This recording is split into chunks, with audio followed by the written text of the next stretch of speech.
O Senhor esteja convosco. Ele está no meio de nós. Proclamação do Evangelho de Jesus Cristo segundo Mateus. Glória a vós, Senhor.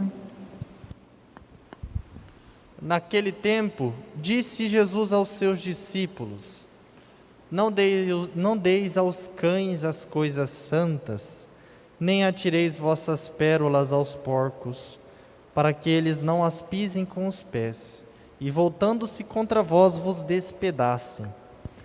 Tudo quanto quereis que os outros os façam, fazei também a eles.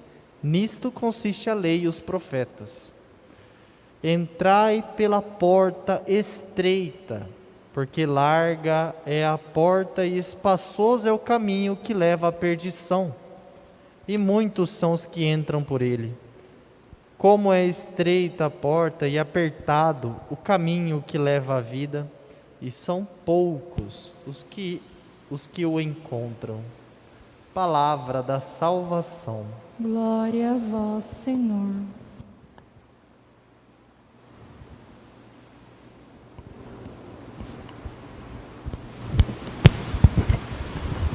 Louvado seja nosso Senhor Jesus Cristo. Para sempre seja louvado. Meus caros irmãos, hoje a igreja celebra com grande alegria esses dois grandes santos mártires. São João Fisher, que era um bispo de Rochester, faleceu em 1535, e São Thomas More, que também faleceu em 1535, no ano da grande perseguição de Henrique VIII. Então, dando o contexto, né? Em meio às reformas protestantes, começou-se um grande cisma na igreja, e Henrique VIII, rei da Inglaterra, ele queria um filho homem para poder dar continuidade da sua realeza. Então, ele estava lá junto com Catarina de Aragão, e Catarina de Aragão, toda vez que ia ter filho, ou morria no ventre, ou tinha o filho e morria logo em seguida. E assim, Henrique VIII não queria mais ela, queria casar com outra. De tal forma que, só dando contexto, se eu não me engano, Henrique VIII teve umas 8 ou 9 mulheres, né? Nessa conversa toda. Então, Henrique VIII foi lá para o Papa e falou: olha, eu quero a nulidade matrimonial. O Papa falou: meu filho, eu só tenho uma alma. Se eu tivesse duas, eu poderia conceder, porque aí uma das duas almas que eu tivesse, uma ia para o inferno, né? Então, ou seja, sendo um pouco irônico, para dizer que eu não posso fazer isso. É de direito divino. Não posso fazer uma coisa que Deus falou para não separar. Assim, nesse contexto, Henrique VIII se divorciou de Catarina de Aragão, teve outras mulheres, e forçou a igreja da Inglaterra a concordarem com ele, a apoiarem ele, a separação dele, a nulidade matrimonial. Teve bispo que aprovou a nulidade até da 5ª vez, né? Então, para dizer que, assim, foi muito mais pela influência. O rei pedindo, então um monte de bispos e pessoas começaram a assinar, né? Então assinavam. Chegou em São João Fisher e São Thomas More, eles foram contra. São Thomas More, ele era um homem, pai de família, tinha seus filhos, tinha uma esposa e tinha uma carreira política. Então hoje a gente também reza de forma especial pelos políticos.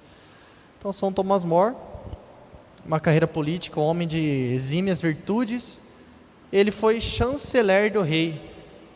Então, ou seja, é o cargo mais importante. Acima dele só o rei. Então você imagina a autoridade que esse homem tinha, chanceler do rei.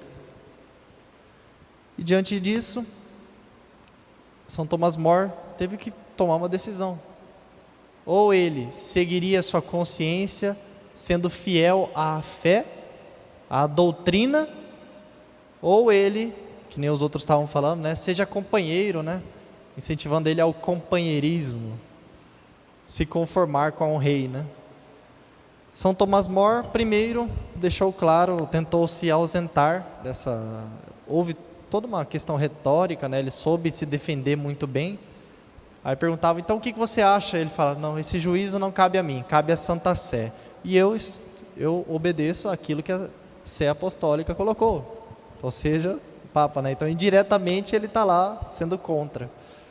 Até o momento que armaram para São Tomás More. E no meio do julgamento, um dos amigos dele, político, né, diz, mas basta, por que você não assina?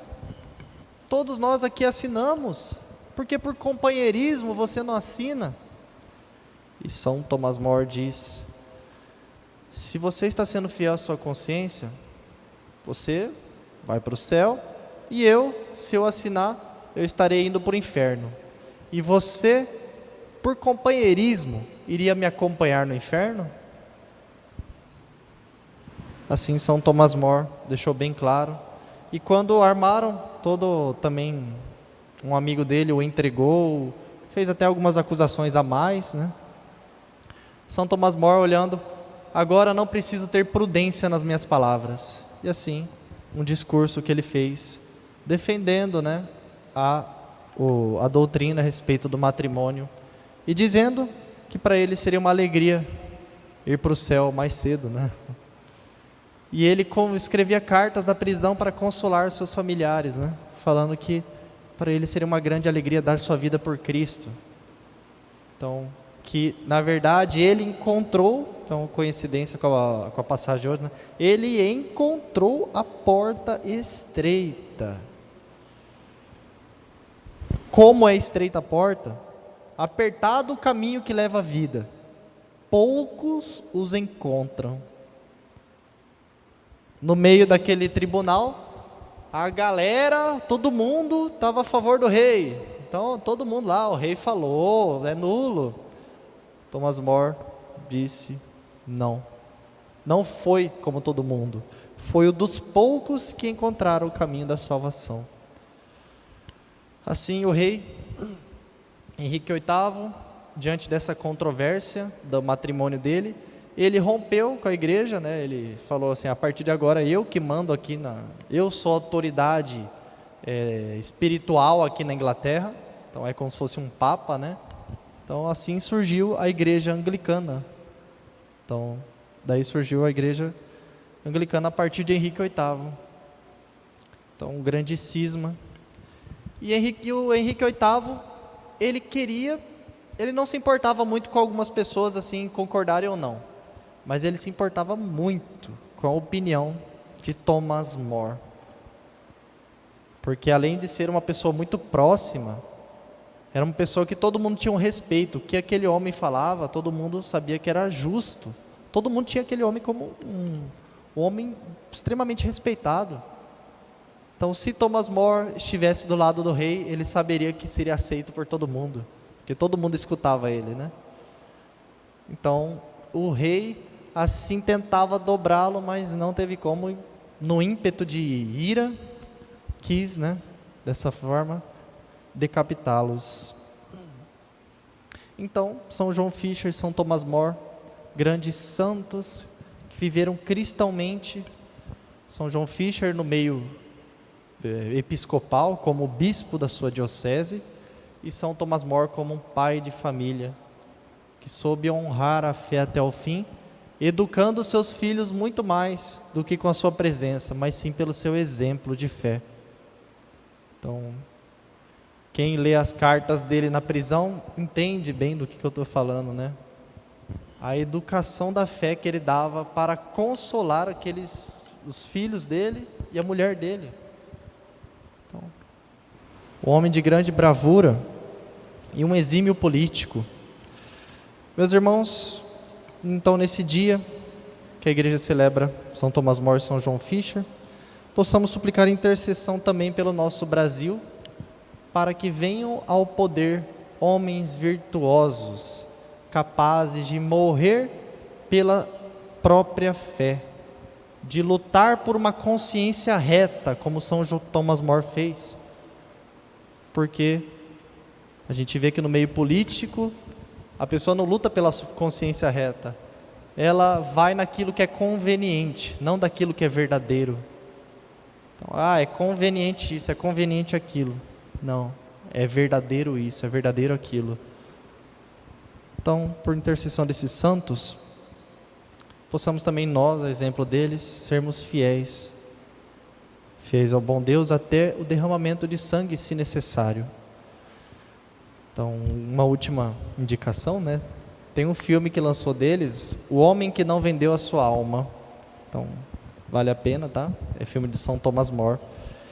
Então, que esse santo mostre o caminho estreito, que é o caminho da consciência reta. Então, aquele que segue a sua reta consciência, ele busca a porta estreita. E são poucos aqueles que buscam a porta estreita. Batei e vos será aberto, procurai e achareis, pedi e recebereis. Então, meus irmãos, zelemos pela nossa própria consciência, pela saúde da nossa consciência, uma consciência reta, uma consciência em Deus.